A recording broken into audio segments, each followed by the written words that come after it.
Então, segundo ano, vamos para os exemplos dos exercícios que vocês têm toda uma matéria já copiada aí sobre calorimetria. Então, o exercício diz assim: qual a quantidade de calor necessária para elevar de 20 graus Celsius até 120? Observem que aqui tem já uma variação de temperatura.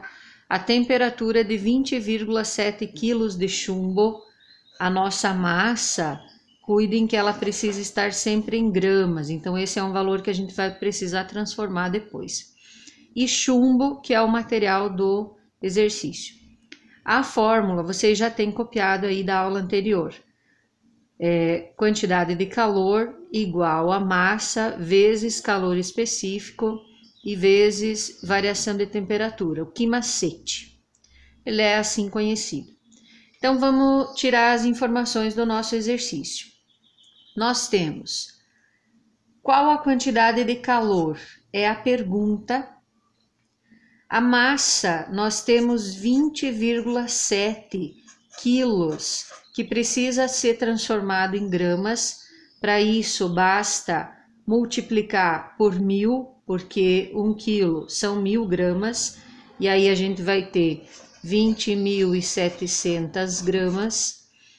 O calor específico é um valor que vocês vão encontrar lá na tabela que eu passei na aula anterior. Tem uma tabela com vários elementos e lá tem o chumbo. Vocês vão encontrar o valor 0,031. E o ΔT é o nosso conhecido variação de temperatura, que foi de 20 para 120, então a variação é 100 graus. Jogando na fórmula, nós temos uma pergunta, que é o que?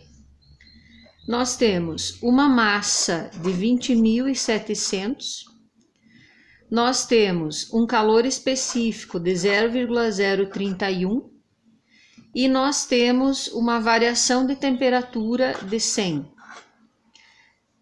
Quantidade de calor igual, é feita a multiplicação desses valores e está pronto o exercício, 64.170 calorias, ok? Vamos a um segundo exemplo.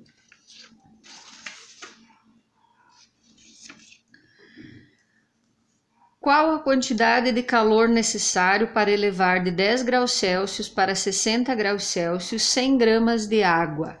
De novo, nós temos aqui duas temperaturas que vão dar para nós a variação de temperatura. Gramas é massa, aqui nesse exemplo já está em gramas, não precisa transformar. E água é o nosso elemento. Então, tirando as informações, nós temos quantidade de matéria de calor, que é a nossa pergunta, massa 10 gramas, calor específico da água, vocês vão na tabela e vão encontrar esse valor 1, e variação de temperatura foi de 10 para 60, então nós temos 50 graus de variação de temperatura. E agora vai na fórmula, massa 10, calor específico 1, variação de temperatura 50, multiplica todos esses valores, 500 calorias. E por hoje é isso.